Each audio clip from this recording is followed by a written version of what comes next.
Nagpapatulong na manawagan ang magkapatid sa Palawan na gustong makasamang muli ang kanilang inang may sakit na nasa Maynila. Kritikal na raw ang ginang na mahigit 2 dekada na nilang hindi nakikita. Para bigyan ng mukha ang balita, Mobile Journal, Yeda Pascual. 25 taong hindi nagkasama ang mag-inang nakilala ko. Ang tangi nilang hiling, muli silang magkapiling bago mahuli ang lahat.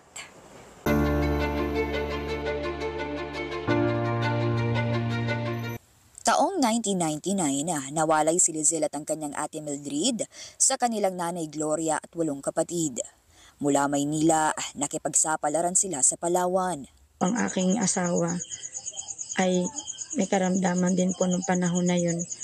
Ninais po namin na umuwi ng Palawan para po ipagamot siya rito ng kanyang pamilya. Ngunit sa kasawiang palad po, siya po ay namatay din dahil din po sa sakit na cancer. Kaya po ako naiwan mag-isa na bumuhay sa aking mga anak. Sapat lang daw ang kanyang kinikita sa pagtitinda ng mga kakanin at pagtanggap ng labada para may makain sila araw-araw ng 7 anak.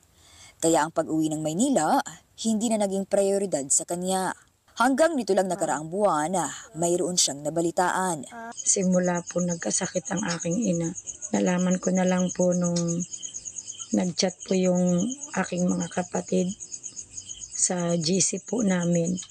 Inatake daw po siya ng high blood. Mabilis daw po yung pangyayari na hindi na po siya kagad makagalaw at tumagilid na yung bibig niya. Kaya yun po, dinala po kagad nila sa ospital. Yung pangalan ko at ate ko binabanggit niya.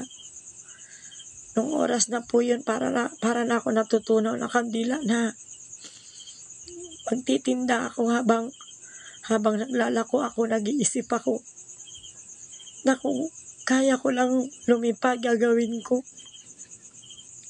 Sobra po akong awang-awa sa aking ina. Wala po akong magawa. Mahal na mahal ko po yung nanay ko. Hiling ni Lizelle, sana bago mahuli ang lahat, ay muli nilang makapiling ang kanilang ina. Mama, laban ka lang ba? Kaya mo pa yan ba? Andito kami mga anak mo. Ako pa, gusto pa kita makasama sa mga kababayan ko. Tulungan niyo po kami, yung mama ko. Mahirap lang din po sila dyan sa Manila. Bahala na po, Panginoon, sa inyo magbalik ng biyaya. Sa mga buti kalooban po. Salamat po sa inyo. Ako po si Mobile Journal Yeda Pascual, nagpapaalala na ang bawat may karamdaman ay kailangan din ng kalinga.